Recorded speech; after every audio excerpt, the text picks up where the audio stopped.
Hi, Malika Brown. Hello, Hi, Natiana Hall. Malika Brown. Good evening, Hi, Justice hello, Pendleton. Natiana Hall. Thank you. Good evening, Justice Pendleton. Natiana Hall. Good evening, Justice Pendleton. So the same rules will apply. You have 25 minutes to make your presentation. I'll let you know when you have 5 minutes, 3 minutes, and 1 minute. And then we're going to go to the Q&A session. You'll have 10 minutes, and I'll let you know when you have 3 minutes and 1 minute, okay? Okay, you can begin. Good evening. We are a Point Consulting firm, and we're here today to present to you our Nissan Leaf Strategic Growth Plan. I would like to start off by introducing the team. We have our VP of Finance, Rashard Dennis, our VP of External Affairs, Justice Pendleton, also our VP of Innovation, Malika Brown, and myself, Natiana Hall, as our VP of Strategy. Our vision is to be the #1 consulting firm in the world. Our mission is to provide our clients with a path of ideas that is necessary to evolve. So why should you hire us? We will help to extend core assets to help expand revenue and achieve a transformational growth. So what will we be covering today? We will review a Nissan industry overview. We will go through our business plan, the recommendations, the financials, and our recommended next steps. As a consulting firm, we felt that it was vital to understand Nissan as a company. We realized that Nissan is all about enriching people's lives with a mission of providing them with unique and innovative automotive products that have superior and measurable values. A little more about the company. Nissan's been in this a long time, deeming the prize in 1960 for engineering excellence, and currently have a $5 billion bet on the zero-emission vehicle. One in particular is the Leaf. Some fast facts about the Leaf: it is the first truly zero-emission vehicle, and it was named 2011 World's Car of the Year. Our consulting firm was faced with the challenge on how to transform Nissan's leadership with zero-emission vehicles and ensure that the cars are environmentally sound and friendly. We were addressed with the assignment to address the true challenge and determine if the $5 billion investment is really the right way to go, and also to help Nissan reach its 2020 goal with the zero-emission vehicles by 2020. Our approach was through a DART approach and a SWOT analysis. So the first question becomes, does Nissan actually have the financial power to back this $5 billion investment? Well, take a look at Nissan's total automotive sales versus Nissan's trends in revenue. As you can see, Nissan is trending upward. This means that Nissan's financial power is strong. It means that Nissan has the cash to invest in innovation. According to Nissan's 2012 annual report, Nissan talked about its Power 88, which is already making a huge impact. But what is Nissan's Power 88? Well, the Power deals with brand and sales development and a focus on customer experience, while the 88 represents 8% global market share and 8% operating profit margin. In order for Nissan to achieve this Power 88 goal, they use 6 key tactics. But since we're here to solely talk about zero-emission vehicles, we'll only talk about tactic number 4, the zero-emission leadership, in which Nissan would hope to have premium lineups of vehicles and to take leadership in every aspect of the battery. I now turn it to my colleague Rashard with more on Nissan and our SWOT analysis. Thank you, Natiana. Nissan is no stranger to the EV industry. Even in the 1940s, 70s, 80s, 90s, and today, they're creating the car of the future. There are many competitors emerging in the EV marketplace, like the Honda Fit and the Chevy Spark. But as you can see, in the number of units sold, Nissan is clearly leading. As a team, we completed a SWOT analysis, the strengths, weaknesses, opportunities, and threats that the company may face. We know that Nissan has leadership in zero-emission vehicles. A weakness is the cost of the battery. An opportunity is the number of charging stations, and the threat is the availability and longevity of government tax incentives. Selling 1.6 million cars is possible. Benchmarking on Toyota Prius's sales, we can reach this goal. Toyota Prius sold 1.6 million cars with a CAGR rate of 55.2%. Looking at Toyota's sales and where we want to be, because President and CEO Carlos Ghosn says we want to reach a 20% market share by 2020. Based on those sales, we've identified a gap. We need to grow 70% in sales per year in order to reach this goal. It's possible, but we're going to have to sell 2.2 incremental units. And here's Justice to tell you how we'll do it. Thank you, Rashard. We have a unique approach that you won't see from any other consulting firm. Our approach is DART. What is DART?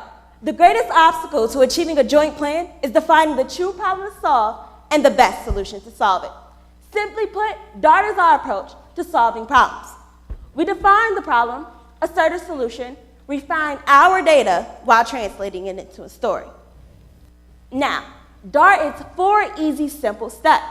Step 1, we must assert a problem with the issue to correct. Step 2, our opportunity statement must not only solve the problem, but have unique actions and measurable benefits. Step 3, our pillars will validate and support our solution. And finally, 4, our insights, which are backed with knowledge, experience, and facts. So you're probably wondering, what is the true problem? Well, you're tracking to miss your 2020 market share by negative 9.5 points, or negative 2.2 million units. As Point Consulting Firm, we feel that the opportunity can help you deliver your 20% market share by 2020. We will now go into our 3 pillars, which will explain our strategy on how we're going to help you. Acceleration innovation, strengthen government relations, and finally 3, drive mass market appeal. And here's Malika with the first pillar. Thank you. Innovation and excitement for everyone. That's how Executive Vice President Andy Palmer describes Nissan. It's all about making cars more efficient, more beautiful, and more inspiring. When looking at consumer segments, eco-boomers are the largest. Who are eco-boomers? Well, they're from ages 18 to 35, college educated, and concerned about the environment. When you ask an eco-boomer what their next car purchase be, 21% of them say they're more interested than ever in an EV. So we all know what Nissan looks like today. But when you look at auto sales by category, 3 additional categories stand out, which are middle class, crossovers, and SUVs. And as you can see by the chart, they're growing. This may seem like a lot, but each of these cars serve for a specific role. Maintain for margin, test and learn. Maintain for margin, test and learn. We need to accelerate and more cars like the Infiniti and provide the cars that our eco-boomers want and need. To do that, we have a deliberate plan that includes consumer research, testing prototypes, and driving new car sales. Nissan can do it. Nissan can drive EV market appeal with innovation and excitement for everyone. Nissan, we need to understand the unmet needs of eco-boomers, and we should provide the cars that they need, and we should accelerate in sales in high-demand categories. Now Justice Pendleton for Pillar 2. Lord Jesus. We must strengthen government relations. Government incentives are critical for the EV industry. What most people don't realize is government incentives enable EV purchasing price to be less than the price of an average car. They also provide grants and loans to support technology advancements.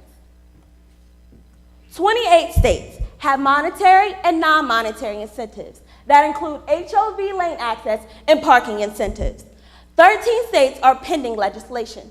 Soon, 80% of the country will have some type of EV initiative. Did you know President Obama recently announced an EV Everywhere initiative? This is critical. Tax credits now include hybrids, expanding tax credit from $7,500 to $10,000. Customers will also receive a tax credit at point of sale. This is huge for the growth of EVs. Now, battery advancement is a priority since about half of the battery is the car. The battery must be made cheaper.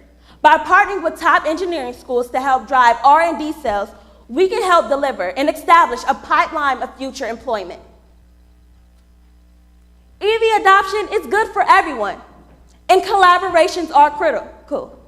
Soon, you will charge your car like you gas your car today.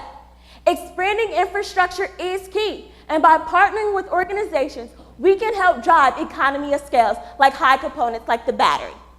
Nissan had already proven that partnerships can work. We are just trying to take it to an entirely whole new level. To summarize, strong government support is a must. By partnering with top engineering schools, benefiting from the EV Everywhere initiative, Nissan knows how to form winning partnerships. They are 6 years strong with Renault. Now here's Antiana with our third pillar. Thank you, Justice. We would like to help Nissan drive its mass market appeal by becoming a transformational company. Some consumers will tell you that I'm just not interested. That is because most are uninformed about the power that the EV vehicle has. Some will tell you that they just can't get you where you need to go. But 90% of Americans drive less than 100 miles a day, and the EV vehicle has a 100-mile range, and this is evolving over time. Some will also tell you that charging stations aren't really available.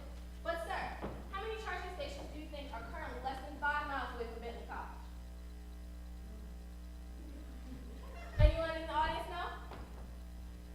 Well, yes, sir. There are 10 charging stations, and approximately 12,000 are placed across the U.S. By driving an emotional connection can help inspire the consumer and change what they think, believe, and feel about the EV vehicle.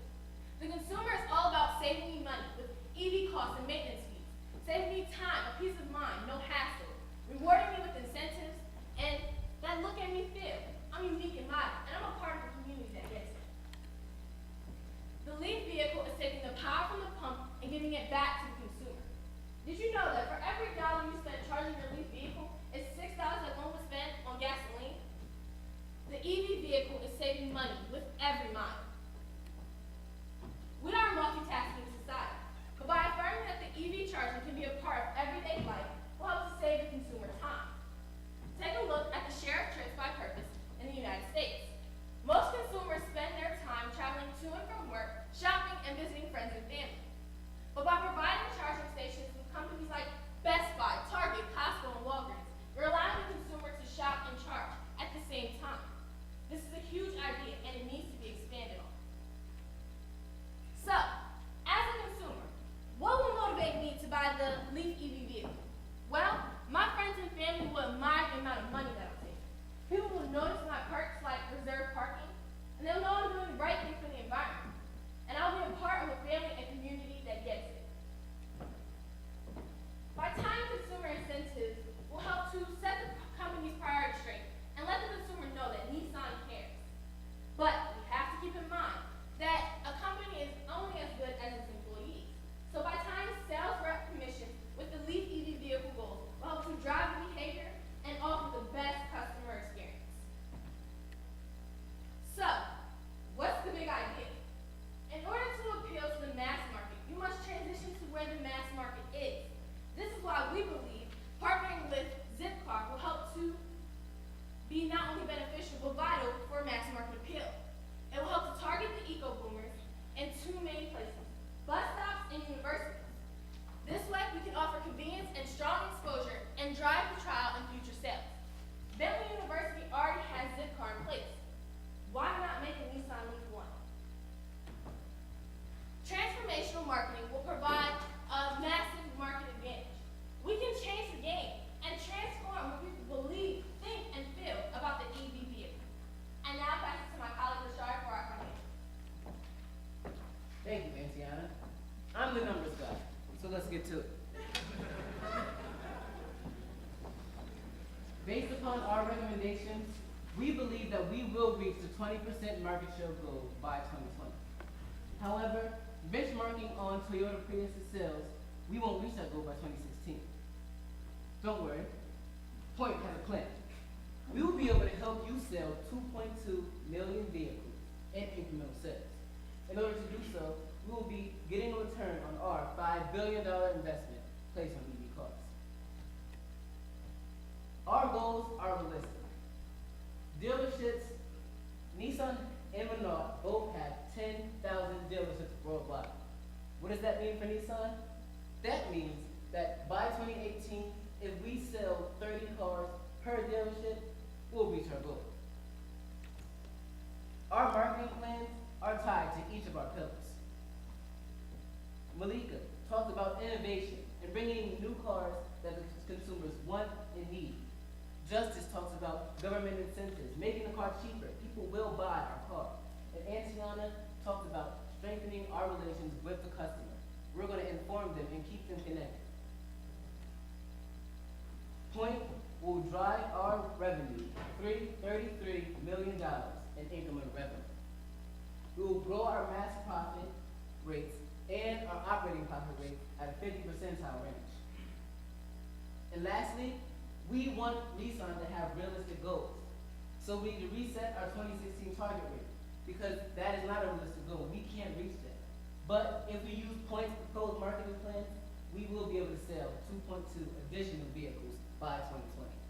Also, we need to initiate dealer incentives so they will want to sell our cars.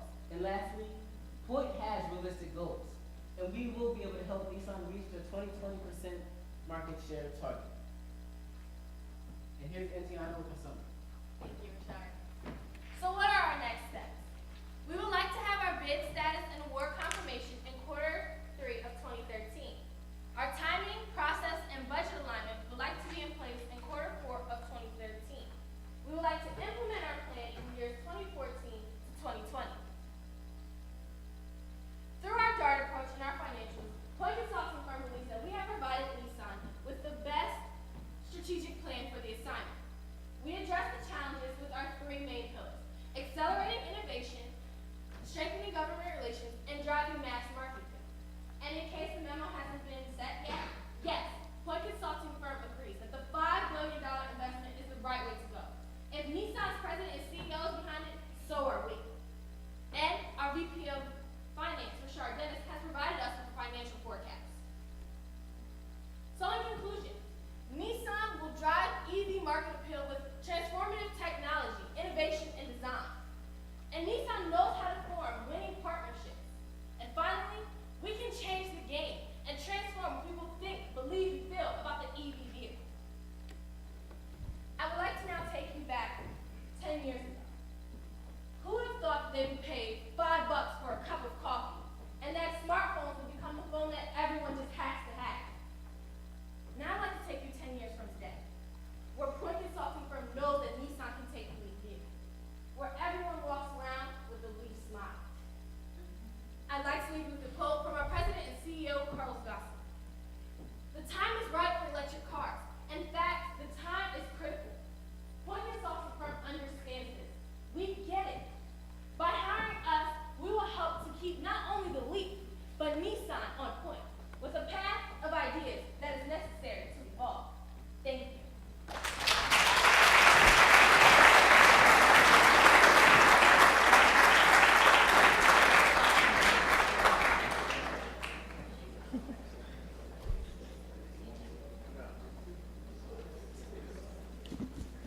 So now we'll go into the question and answer period, and you'll have 10 minutes, and I'll let you know when you have 3 minutes and 1 minute left.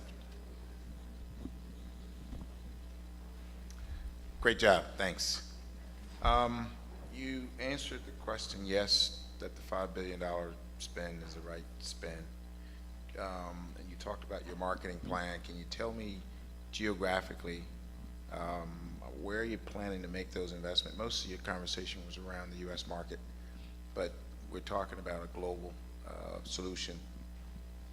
Talk to me about where that plan is. Is it just domestic or is it an international plan as well? Our plan is international. Nissan Leaf sales are 65% sold in the U.S., so the other 45% are coming out of global sales. And also, as I stated earlier, there are 10,000 dealerships worldwide. So by selling 30 cars per dealership per year, we're bringing in all car sales from all of the global market. Okay, thank you.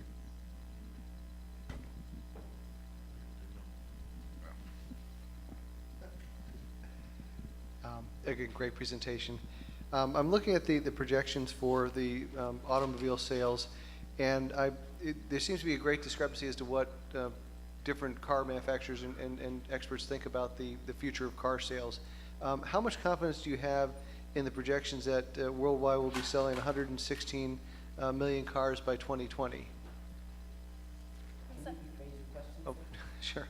I tend to ramble. How much confidence do you have that we'll be selling 116 million cars worldwide, up from where we are today at 93 million units per year? Well, sir, as we stated in our presentation, through our 3 pillars, those will help to drive sales. And also, we have a president and CEO, Carlos Ghosn, who has stated numerous of times that he's 100% behind the EV vehicle. He believes that this is the next vehicle. So we're driving our entire plans based on how he feels. And also, to add on to what she said, if you continue to make a whole lot of cars and we target with our other strategies, the battery will decrease since a whole lot of people are buying it.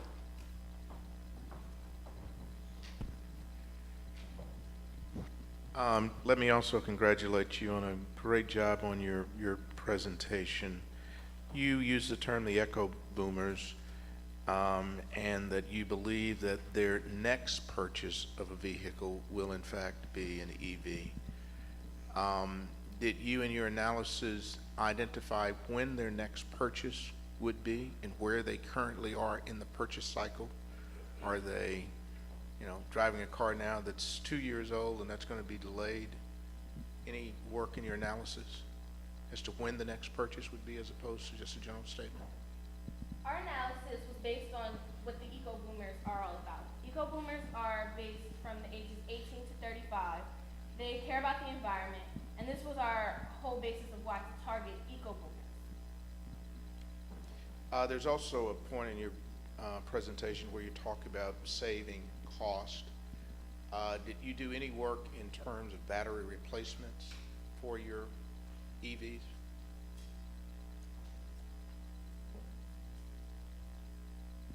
Well, in the further future, they are talking about leasing, like for the Infinity that they're about to have come out. So that's just like an idea, but we're trying to work on with the assignment that was gave to us and what we're supposed to do for what you needed to have done. So as for the leasing, we can get you on point with that. But as for now, we do not have an answer. Thank you. Thank you. On one of your charts, you talked about the 2.2 million units needed by 2020 to meet the target, but you also said you were tracking to miss your target by 9.5 points. I'm not sure I understand what that meant. Was that maybe just a typo or? No, because we're at 20. We're trying to get to 20. And by current projections, if we use Nissan's current plan, they'll be at 10. I think, yeah, it's 10. So we're just saying from the 20 year, it's going to be negative 9.5. So that's why I said or negative 2.2 million units. Okay, so I think it was in 2012, you were tracking to miss the target. Is that correct? And That's so, correct. Based off of, if we benchmark off Toyota sales, which had a CAGR rate of 55%, and also, if we do not reach that goal by 2016, our plan will help us reach it by 2020, which Right. was the goal. all right, so if you were tracking to miss the target, what are you gonna do not to miss the target? No, we were saying that's what Nissan. Ah. If Nissan continues with their plan. Okay, all right, fine. My second and somewhat totally unrelated question is incentives today in the U.S. in some form exist in 28 states, and I think there were 13 states with pending legislation. Do you see that as an incentive or a threat at some point where the consumer will say, why, if you don't drive an EV, why would I be excited about government subsidies for a vehicle that I don't benefit from? Great question, sir. From a marketing standpoint, the innovation of the vehicles as far as new designs and also as far as driving the mass market appeal, even without the incentives, the government incentives that my colleague Justice talked about, will still help to drive the sales and continue to keep Nissan on top. But as a consumer, I should feel good about my What do you government think? spending money that I don't benefit from. Well, also in the presentation, I did talk about time sales, consumer incentives such as quarterly Nissan special events, special perks like reserved parking, and those kinds of things. So even without the government incentives, by special partnerships, since Nissan knows how to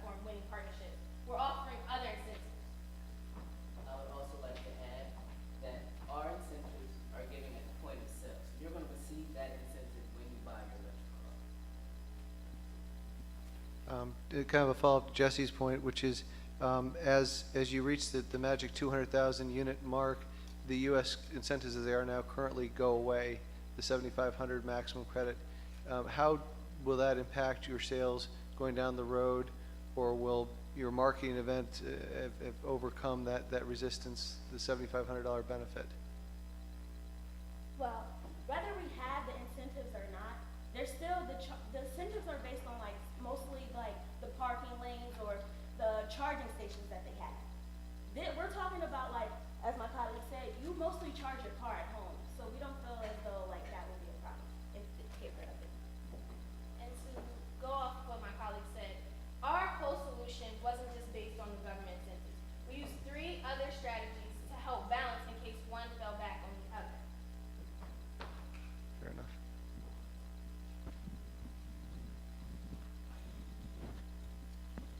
Okay, thank you. Q&A.